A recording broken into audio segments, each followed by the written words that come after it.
Thanks for sticking around for sports, everyone. I'm Ayana Bronner with Jeremy Bryant, and Jeremy, looks like I ate my words a little bit. I was just saying how PV wasn't worth nothing. They just had one win on the season, and then they came in here and beat Grambling in the fifth overtime. That's crazy. Yep. But like Grambling came off a powerful win against Jackson State, and I just thought that same energy was going to be applied to this game. But PV just came in with they were just more determined. What do you think? Absolutely. I think it was, Grambling had their choices in this game. They had their chances, rather. And I told you yesterday, you got to give PV some love. But they came here, they fought in this game.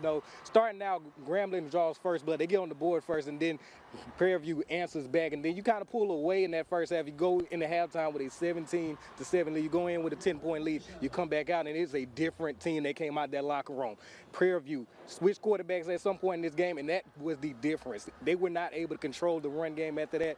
Defense was holding their own in that first half with Grambling, but then like that second half, it was a completely different story. They could not stop the run, and it made all the difference in the end with Prairie coming back 17 unanswered points by that defense, took the lead back in the fourth quarter, and then that's when the party started. 5 overtimes, y'all. Not one, not two, not three, not four.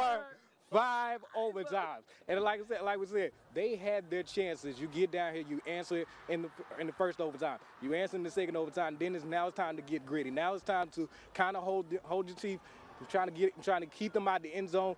And a little bit, play calling down here. Haven't been running the ball all game. So I think that played a part of Miles Crawley putting the ball in his hands to see if he can get something done. 2 keepers weren't able to get in, and Prairie did the knockout blow. They got in after a defensive holding call. So, Grambling had their chances, but you keep on shooting yourself in the foot. And that's what eventually happened tonight. At Grambling, they got to figure some things out. This was a game that should not have been his close. It should not have gone to 5 overtimes. No. And that was a game that they should have had. And Coach Joseph, he said, after the game, this one is on me.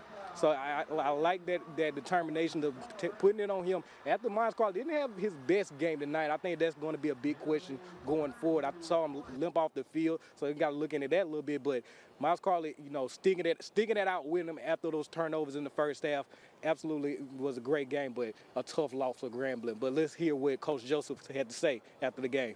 Talk about your feelings immediately after the game. Well, we talked about it during the week.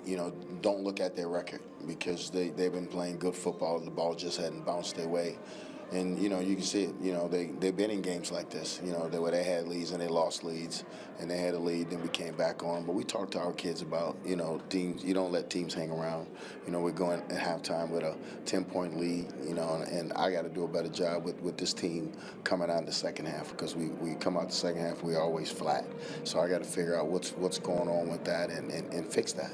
We got to get back to the drawing board. We got to figure out, who gives us the best chance as players to win. What should we do on offense? What we need to do on defense after we do a self-scout. We'll know more.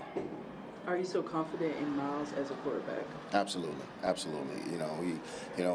He took some hits tonight. We're working on trying to keep him clean. But no, Miles is our starter. You got to take your hat off to him. You got to take your hat off to Bubba and PV.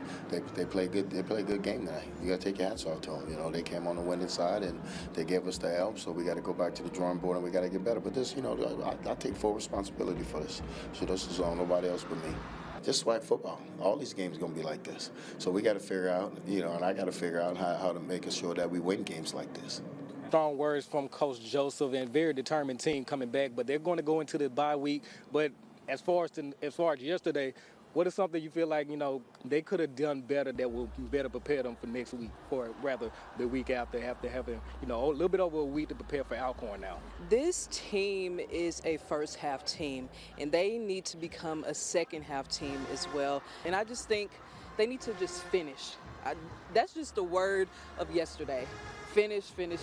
And they're going into a bye week. They will need that rest for sure. This was a hard-fought game. Like, it wasn't easy at all, and they deserve that rest. And going into Alcorn State, I think they'll have a good chance, and I feel like they'll be mad and they'll come out and beat Alcorn and show that they're still the Grambling team that we know and love.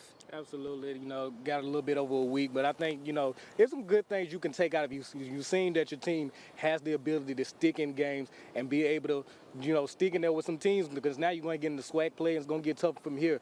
Prairie View didn't come in here with a win against a SWAC team yet. They were one of the only teams that haven't had a win against a SWAC opponent and get one here in Grambling's first SWAC game. So it's only going to get tougher from here, but I think they got enough. They just got to find out how to finish games. But a look around from back home, LA Tech falling once again. Evan Bullock got the start and wasn't much of a difference in this one as they went to the halftime, a close lead, one-score game for most of the game, and then FIU started to pull away with a 14-point lead, but they end up losing another one, their third loss in a row, 14-10 to FIU. But some good news around town, though. ULM got a win tonight against Troy, the back-to-back Sun Belt champions. How do you feel about them coming off that loss to Texas? It's amazing. I think Coach Vincent is really what he's preaching about, okay? Any team could go into a Troy game and, not dominate and not win, but ULM came out and dominated.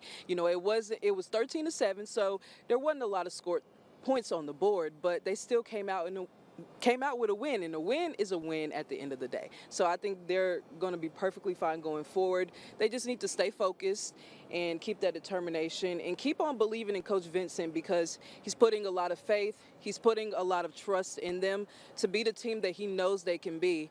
And I think we need that around Monroe. What do you think? Absolutely. You talk to fans around town, they say, I've heard Coach Vincent give you goosebumps. They haven't had that around ULM for a while, so I think it's good that they got back in the win column, beating a team that you haven't really beat in a few years. So it's a good win to get back in that win column coming off that Texas loss. So I think it was good for them. But also another team that came away in the win column, Ruston Bearcats playing on a Saturday. It's a Saturday down here in Texas. We weren't able to get to it.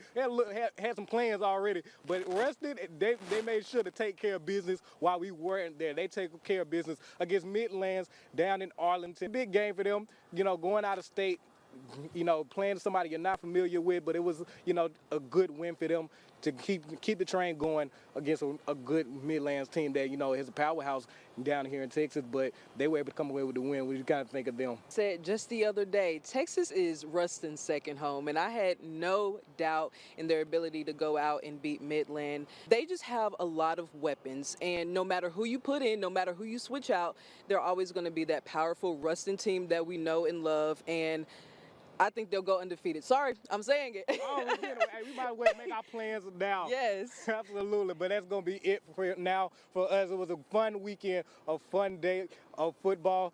Definitely had some fun here. We got to enjoy the, walk through the fair a little bit.